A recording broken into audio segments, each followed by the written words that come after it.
अस्सलाम वालेकुम। आज की जो कहानी हम आपके लिए लेके आए हैं उसका उन्वान है जैसा करोगे वैसा भरोगे। कहानी शुरू करने से पहले आपसे गुजारिश है कि हमारे चैनल को सब्सक्राइब करें। अगर आप भी अपनी तहरीर भेजना चाहते हैं तो फेसबुक पेज इंसानियत मैगज़ीन पर आप हमें इनबॉक्स कर सकते हैं। कबीला अरब की एक लड़की एक लड़के पर आशिक हो गई। मजाज का भूत दोनों के सर पर चढ़कर नाचने लगा। मुख्तसर ये कि दोनों ने भागकर शादी करने का फ़ैसला कर लिया। लड़की ने कहा, मेरे पास एक तेज़ रफ्तार ऊँटनी है, हम रात को नदी पार करके दूसरे शहर रवाना हो जाएंगे। लड़के ने भी हाँ करके रजामंदी का इजहार किया। रात के पिछले पहर वक्त मुकर्ररा पर दोनों नदी किनारे इकट्ठे हुए। लड़की बोली, मैं ऊँटनी पर सवार होती हूँ, तुम इसे पीछे से हाँकते हाँकते नदी पार करो, फिर ऊपर बैठ जाना।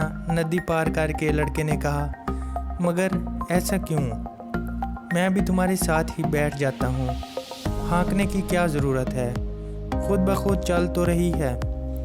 लड़की ने कहा, इसका बाप भी हमारा पालतू ऊँट था, इसकी आदत थी कि वो बीच नदी में जाकर बैठ जाता, पानी देखकर मस्त हो जाता और मारने पीटने पर भी ढीठ बना रहता। ये ऊँटनी भी पानी में जाकर बैठ जाती है, आदत है इसकी भी, तो इसलिए तुमसे कह रही हूँ कि इसको पीछे से हाँकते जाना, फिर नहीं बैठेगी और हमारा वक्त बच जाएगा।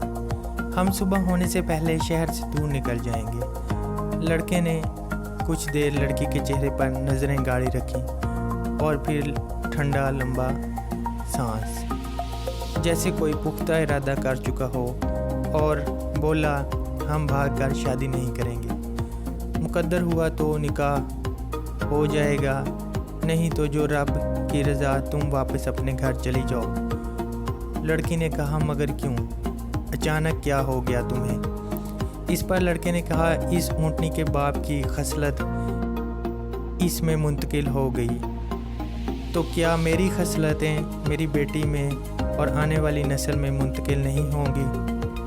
आज मैं तुम्हारे साथ भाग रहा हूँ, कल मेरी बेटी किसी और के साथ भाग जाएगी। ये कहकर लड़का वापस पलट गया। तो दोस्तों, ये थी हमारी आज की कहानी। उम्मीद करता हूँ आपको पसंद आई होगी। हमें कमेंट्स बॉक्स में बताएं कि आपको आज की कहानी कैसी लगी। इंसानियत मैगज़ीन को सोशल मीडिया लिंक्स पर फॉलो करें। तमाम लिंक्स वीडियो की डिस्क्रिप्शन में दिए गए हैं। शुक्रिया।